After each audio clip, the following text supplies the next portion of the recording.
اعوذ باللہ من الشیطان الرجیم بسم اللہ الرحمن الرحیم۔ السلام علیکم خواتین و حضرات، میرے محترم بہنوں اور بھائیوں، آپ کو خوش آمدید کہتی ہوں آپ کے پروگرام صبح ہدایت میں۔ میں آپ کی میزبان سحر حسین، اور آپ کے ساتھ آج ہماری ملاقات آج منگل کا روز، اور یہ صبح آپ ہی کے دم سے سجتی ہے۔ امید کرتی ہوں کہ آپ جہاں ہوں گے، جس جگہ ہوں گے، بفضل تعالیٰ بصدقہ محمد و آل محمد خیر و عافیت سے ہوں گے، اور ہمیشہ یہ دعا کرتی ہوں کہ اللہ تعالیٰ آپ کی زندگی میں بہت ساری آسانیاں پیدا کرے اور ہم سب کو توفیق عطا فرمائے کہ ہم دوسروں کی زندگیوں میں بھی آسانیاں پیدا کریں۔ اعوذ باللہ من الشیطان الرجیم بسم اللہ الرحمن الرحیم۔ السلام علیکم ناظرین، پروگرام صبح ہدایت میں خوش آمدید کہتا ہوں، اور امید کرتا ہوں کہ آپ دنیا میں جہاں کہیں بھی ہوں گے خیر و عافیت سے ہوں گے۔ اور آج 7 شعبان مناسبت ہے جناب قاسم ابن حسن علیہ السلام کی ولادت باسعادت سے، تو تمام مومن مومنات، مسلم و مسلمات، اور خصوصاً امام زمان علیہ السلام کی بارگاہ میں آج کے دن کی مبارکباد پیش ہے۔ جی ناظرین، جیسا کہ آپ کو معلوم ہے کہ ہمارا پہلا سیگمنٹ ہمیشہ ہوتا ہے ہدیہ عقیدت، اور ہدیہ عقیدت میں آج ہم آپ کے لیے منقبت لے کر آئے ہیں۔ امید کرتی ہوں کہ آپ کو آج کی منقبت بھی جو ہے وہ پسند آئے گی، تو چلتے ہیں ایک منقبت کی طرف۔ جن کے گھر میں بھی مجلس بپا ہو، ان کی مقبول ہر ایک دعا ہو۔ جن کے گھر میں بھی مجلس بپا ہو، ان کی مقبول ہر ایک دعا ہو۔ تجھ کو لیلا کی جان کا ہے صدقہ، اکبر نوجوان کا ہے صدقہ، ایک ماں کی فغاں کا ہے صدقہ۔ ماں سے بیٹا نہ کوئی جدا ہو، جن کے گھر میں بھی مجلس بپا ہو، ان کی مقبول ہر ایک دعا ہو۔ کربلا حاضری کو بلا لے، ان کو ظاہر تو اپنا بنا لے۔ کربلا حاضری کو بلا لے، ان کو ظاہر تو اپنا بنا لے۔ ان کو چوکھٹ پہ اپنی بلا لے، ان کو چوکھٹ پہ اپنی بلا لے۔ جن کی آنکھوں میں اشک عزا ہو، جن کے گھر میں بھی مجلس بپا ہو، ان کی مقبول ہر ایک دعا ہو۔ ایک بیمار قیدی کے صدقے، ایک مظلوم قیدی کے صدقے، ایک بیمار قیدی کے صدقے، ایک مظلوم قیدی کے صدقے، ایک معصوم قیدی کے صدقے، ایک معصوم قیدی کے صدقے۔ جو بھی قیدی ہے مومن رہا ہو، جن کے گھر میں بھی مجلس بپا ہو، ان کی مقبول ہر ایک دعا ہو۔ یہ جو آئی ہے بن کے سوالی، اب تلک جن کی گودی ہے خالی۔ یہ جو آئی ہے بن کے سوالی، اب تلک جن کی گودی ہے خالی۔ سن لے دونوں جہانوں کے والی، سن لے دونوں جہانوں کے والی۔ ان کو اصغر سا بیٹا عطا ہو، جن کے گھر میں بھی مجلس بپا ہو، ان کی مقبول ہر ایک دعا ہو. ہر غلام امام زماں کی ہے تمنا یہ اہل فغاں کی. ہر غلام امام زماں کی یہ تمنا ہے اہل فغاں کی. یہ دعا ہے ہر ایک سنخاں کی. ہم کو دیدار مہدی عطا ہو جن کے گھر میں بھی مجلس بپا ہو. ان کی مقبول ہر ایک دعا ہو. بی بی زہرا کے غم خار ہیں یہ ان کے بچوں کے حبدار ہیں یہ. بی بی زہرا کے غم خار ہیں یہ ان کے بچوں کے حبدار ہیں یہ.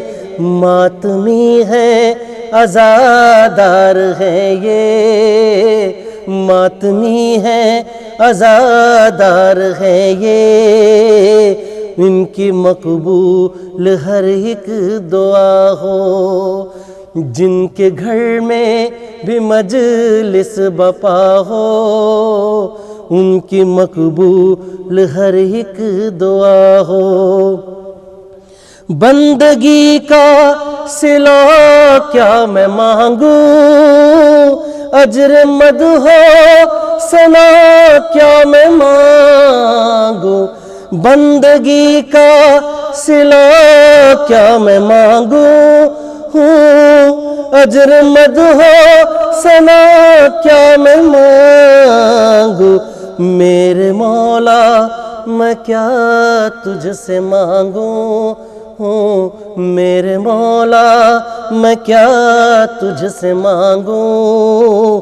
دے دے سجاد کو جو رضا ہو جن کے گھر میں بھی مجلس بپا ہو ان کی مقبول ہر ایک دعا ہو. ان کی مقبول ہر ایک دعا ہو. ان کی مقبول ہر ایک دعا ہو. ان کی مقبول ہر ایک دعا ہو.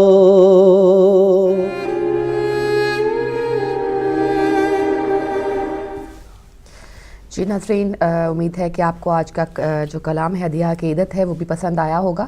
ہمارا اگلا سیگمنٹ ہوتا ہے ہدیہ عقیدت کے بعد ہدایت کی بات، اور ہدایت کی بات جو ہے وہ علی بھائی آپ کی خدمت میں پیش کرتے ہیں. تو ہدایت کی بات سننے کے لیے چلتے ہیں علی بھائی کی طرف.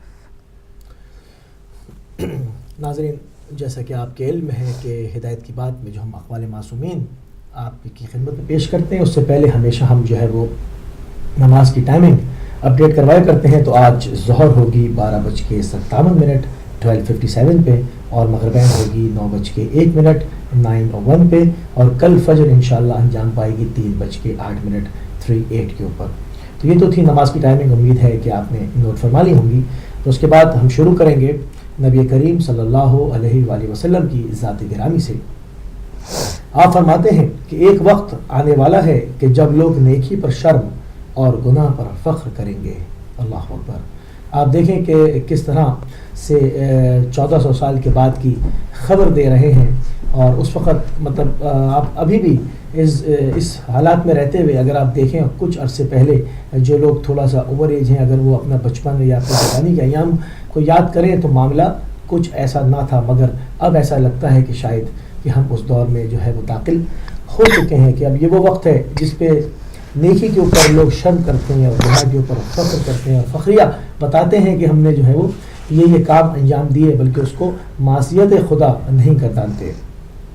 یہی حقانیت ہے، یہی تو وہ تمام چیزیں ہیں جو کہ ثابت کرتی ہیں کہ وہ ہم جیسے نہیں ہیں. حالانکہ وہ پردوں کے باہر دیکھ رہے ہیں، وہ زمانوں کو دیکھ رہے ہیں، زمان و مکان سے ماورا جو ہے وہ کلام کر رہے ہیں. ایک اور قول جو کہ مولا امیر المومنین سے ہے شامل کروں گا. آپ فرماتے ہیں زندگی میں اگر برا وقت نہ آئے، زندگی میں اگر برا وقت نہ آتا تو اپنوں میں چھپے ہوئے غیر اور غیروں میں چھپے اپنے کبھی ظاہر نہ ہوتے۔ سبحان اللہ، یہ زندگی ہے، اور زندگی ظاہری بات ہے سب کو پتہ ہے کہ اس میں نشیب و فراز آتے ہی رہتے ہیں، تو وہ نشیب و فراز ہی ہوتے ہیں، وہ آزمائشیں ہی ہوتی ہیں جو آپ کو لوگوں کی جو ہے وہ شناخت کرواتی ہیں۔ ایک اور قول مولا علی رحمہ الفدا سے آپ فرماتے ہیں کہ مرد اگر موسیقی سنے گا تو اس کی غیرت ختم ہو جائے گی، مرد اگر موسیقی سنے گا تو اس کی غیرت ختم ہو جائے گی، اور اگر عورت موسیقی سنے گی تو اس کی شرم ختم ہو جائے گی۔ آپ دیکھیں ہم عموماً غیرت اور شرم کو جو ہے وہ ایک ہی معنی میں لیتے ہیں، مگر اس کے اندر ہمیں فرق رکھنا پڑے گا، اور اس کے اندر ہمیں غور و فکر کرنا پڑے گی۔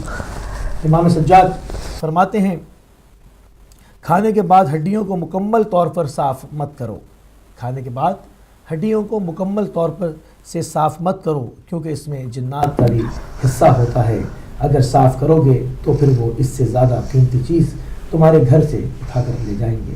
آپ دیکھیں ہم لوگ بعض چیزوں، کیونکہ جو کلام خدا ہے وہ حق ہے، اس کے اندر تمام مخلوقات کا ذکر ہے، اجنہ کا بھی ذکر ہے، ہم سنتے ہیں، بعض لوگ یقین کرتے ہیں، بعض لوگ ان چیزوں کو یقین نہیں کرتے، مگر میں نے قول اسی لیے پیش کیا کہ آپ دیکھیں کہ جو چیزیں قرآن کے اندر درج ہیں، جو اس کی آیات ہیں، وہ بالکل عین حق ہیں۔ آپ دیکھیں کہ وہ سلسلہ بعد میں آنے والا، چاہے وہ انبیاء کا سلسلہ ہو یا امام معصومین کا ہو، وہ کبھی بھی اس راہ سے جو ہے نہیں ہٹتے، اس کے اوپر مکمل کلام ضرور کرتے ہیں۔ ایک اور قول امام حسین علیہ السلام سے شیئر کروں گا، فرماتے ہیں کہ اس قوم کو کبھی فلاح حاصل نہیں ہو سکتی جس نے خدا کو ناراض کر کے مخلوق کی مرضی خرید لی۔ سبحان اللہ، آپ دیکھیں کہ یہاں پر پوری قومیں جو ہیں، کہنے کو ہم مسلمان ہیں، ہماری پوری امت مسلمان ہیں، مختلف اتنے سارے ممالک ہیں، مگر ہم جو ہے وہ کیا کرتے ہیں، ہم فلاح حاصل کیوں نہیں کر پا رہے کہ ہم خدا کی مرضی نہیں خریدتے، ہم مخلوق کی مرضی خریدتے ہیں، ہم اپنے بیرونی آقاؤں کی مرضی خرید کے اس کے اوپر چلنے کی کوشش کرتے ہیں، اور فلاح کے راستے بھی ڈھونڈتے ہیں جو کہ ناممکنات میں سے ہے، کیونکہ فلاح کا راستہ صرف خدا کی مرضی خریدنے میں ہی ممکن ہے۔ ایک آخری قول جو کہ مولا علیہ السلام کا ہے، آپ فرماتے ہیں کہ تم کس دنیا پہ فخر کرتے ہو، تم کس دنیا پر فخر کرتے ہو جس کا بہترین مشروب مکھی کا تھوک ہے یعنی شہد، اور اس کا بہترین لباس یعنی کیڑے کا تھوک ریشم ہے۔ مجھے اس دنیا سے کیا لینا، مجھے اس دنیا سے کیا لینا جس کے حلال میں حساب اور حرام میں عذاب ہو۔ سبحان اللہ، آپ دیکھیں کہ یہ وہ کلام ہے، میں ہمیشہ کہتا ہوں اور پھر اس چیز کو تکرار کروں گا کہ جو مولا کا کلام ہے، جو کلام ہے، جو امام الکلام الکلام الامام، جو امام کا کلام ہوتا ہے وہ کلاموں کا امام ہوا کرتا ہے۔ یہ وہ چیزیں ہیں ناظرین، یہ وہ حکمتیں ہیں، یوں جب ہم پڑھتے ہیں یا آپ سنتے ہیں تو یہ مطلب بہت خوشگوار تو معلوم ہوتی ہے، مگر سوچیں کہ اس کو جنہوں نے یہ فرمایا ان کی شخصیت کیا ہوگی، کیونکہ ایسا کلام عام آدمی جو ہے وہ کرنے کے اوپر قادر نہیں ہے، تو ہم کو غور کرنا پڑے گا ان شخصیات کے اوپر، انہی کو اپنا رول ماڈل بنانا پڑے گا، انہی کی تعلیمات میں زندگی کو گزارنا ہوگا۔ اگر ہم ایسا کریں گے تو یقیناً ہماری زندگیوں میں جو ہے وہ ایک بہت مثبت تبدیلی ایجاد ہوگی۔ تو اسی کے ساتھ میں اپنے سیگمنٹ کو اختتام کی طرف لے کے جاؤں گا اور چلوں گا سسٹر سہیل۔ علی بھائی بہت شکریہ آپ کا، آج آپ نے بہت ہی عام زندگی سے تعلق رکھنے والے، روزمرہ زندگی سے تعلق رکھنے والے اقوال بیان کیے، اور کیا کہنے ان اقوال کے کہ آپ اگر ان چھوٹی چھوٹی زندگی میں کتنی ہی وہ چھوٹی چیزیں ہیں جن کو ہم نے اگنور کیا ہوا ہے، اگر آپ ان باتوں پہ تھوڑا سا ہم اس باتوں پہ غور کریں اور اس پہ عمل کرنے کی کوشش کریں تو ہمارے اپنی صحت بھی بہتر ہو جائے گی، ہمارا گھریلو ماحول بھی بہتر ہو جائے گا، اور ہمارے اندر جو خود اعتمادی ہے وہ بھی بڑھ جائے گی۔ تو یہ تو بات تھی ہدایت کی، اور اب ہم آج آپ کے سامنے جو سیگمنٹ ہے میرا بیوٹی ٹپس وہ پیش کروں گی، اور اس کے ساتھ آج آپ کو بتاتی چلوں کہ چونکہ اسکن جو ہے وہ سب سے زیادہ میٹر کرتی ہے خواتین کے لیے، ان کی اسکن ظاہر ہے چہرے پہ اگر داغ دھبے اور کیل مہاسے وغیرہ نکل آئیں تو وہ بہت جو ہے آپ کی کانفیڈنس میں کمی لے آتے ہیں اور آپ کو خود کو اچھا محسوس نہیں ہوتا. تو جلد کی حفاظت کے کچھ جو آپ کو ٹپس ہیں وہ بھی بتاؤں گی ساتھ آپ کو کہ کس قسم کے ماسک جو ہیں وہ آپ کو استعمال کرنے چاہیے کس قسم کی اسکن کے لیے. تو ظاہر ہے خواتین جو ہیں اپنی اسکن کی حفاظت کے لیے یا چہرے کی اور بالوں کی خوبصورتی بڑھانے کے لیے جو ہے بیوٹی پارلرز کا رخ کرتی ہیں, مگر ایسا ہوتا ہے کہ گھریلو مصروفیات اور جو ورکنگ لیڈیز ہیں ان کے پاس ویسے ہی ظاہر ہے کام کی وجہ سے ٹائم نہیں ہوتا کہ وہ پارلر پر جا سکیں, تو اس وجہ سے ان پہ پارلر پہ جانے کا انتہائی مشکل ہوتا ہے. اس طرح یہ ہوتا ہے کہ وہ اپنی اسکن کی لک آفٹر نہیں کرتی, ٹھیک سے اس کی دیکھ بھال نہیں کرتی اور اسکن جو ہے وہ خراب ہوتی چلی جاتی ہے اور اس کی خوبصورتی جو ہے مکمل طور پر ماند پڑ جاتی ہے.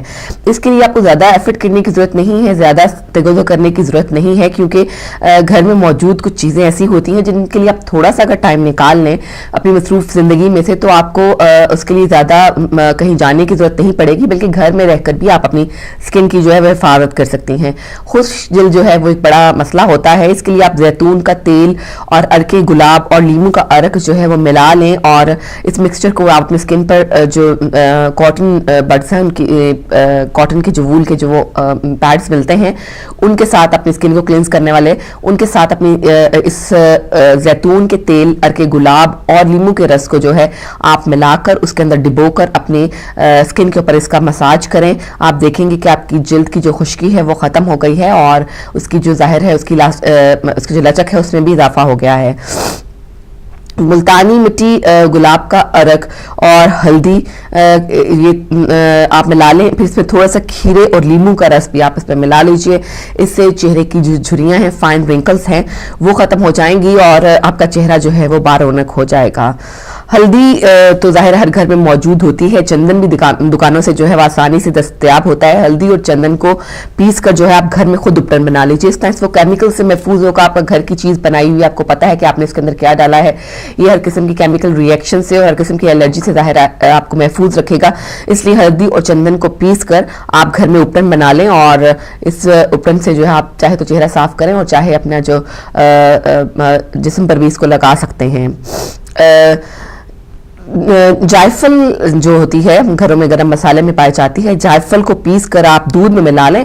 جائفل کو پہلے گرائنڈ کر لیں اچھی طرح, پھر اس کو تھوڑا سا ایک چمچ دودھ لے لیں اور اس کے اندر ملا لیں اور اب اسے چہرے پر لگائیں یا پیسٹ کی صورت میں یا ماسک کی صورت میں, اور کچھ دیر اس کو جو ہے آپ لگا رہنے دیں. اس سے کیا ہوگا کہ آپ کے جو اسکن کے داغ دھبے ہیں وہ دور ہو جائیں گے. اور لیکن ظاہر ہے کہ اوور نائٹ آپ کو کوئی بھی رزلٹ نہیں ملتا, آپ کو ہفتے میں 1-2-3 دفعہ ان چیزوں کا استعمال کرنا پڑے گا. تو جلدی آپ جو ہے وہ اس جو مشکل ہے آپ کی چہرے کی اسکن کی وہ سے آپ نجات پا لیں گے. دودھ کی بالائی کریم میں یعنی کہ اگر آپ تھوڑا سا لیموں کا رس ملا کر لگائیں تو اس سے بھی جلد کو جو ہے وہ کافی فرق پڑتا ہے اور جلد کی ایک تو ڈرائی نہیں ہونے پاتی اور دوسرا اس کی جو نیچرل اس کے اندر آئلز ہوتے ہیں ان کو بھی وہ برقرار رکھنے میں مدد دیتے ہیں. بات ہم کریں گے آج خوبصورتی بڑھانے کے لیے اسکن کی بادام کے استعمال کی. کڑوے بادام جو ہیں آپ نے سنا ہوگا اور آپ نے یہ پڑھا ہوگا کہ کڑوے بادام جو ہیں وہ جلد کی بیماریوں کا شافی علاج سمجھے جاتے ہیں, اور خاص طور پر جن لوگوں کو ایکزما کی بیماری ہے جو بہت سویر قسم کی ڈرائی اسکن کی ہوتی ہے جس کی وجہ سے اسکن میں بہت سارے کٹس پڑ جاتے ہیں اور ان سے جو ہے پھر اس پہ اوبویسلی جب آپ کوئی چیز لگتی ہے یا ویسی خارش کرتے ہیں تو بہت تکلیف محسوس ہوتی ہے. تو اس کے لیے آپ یہ کر سکتے ہیں کہ کڑوے باداموں کی چند پتیاں لے کر ان کو پیس لیں اور اس میں تھوڑا سا پانی اور کریم بھی ملا لیں. کڑوے باداموں کی جو پتیاں ہیں انہیں لے کر اچھی طرح پیس لیں اور پھر اس میں تھوڑا سا پانی ملائیں اور اس کو کریم بھی اس کے اندر ملا لیں. امیزہ تیار ہونے پر اسے آپ متاثرہ حصوں پر لگائیں اور اس کے بعد جو ہے وہ آپ کچھ ہی دنوں میں نوٹ کریں گے کہ آپ کی جو اسکن ہے وہ بہت بہتر ہو چکی ہوئی ہے اور اس میں کسی بھی قسم کا جو ڈرائینس ہے وہ ختم ہو گئی ہے. اچھا, باداموں کو اگر آپ یہ کرنا چاہیں کہ باداموں کو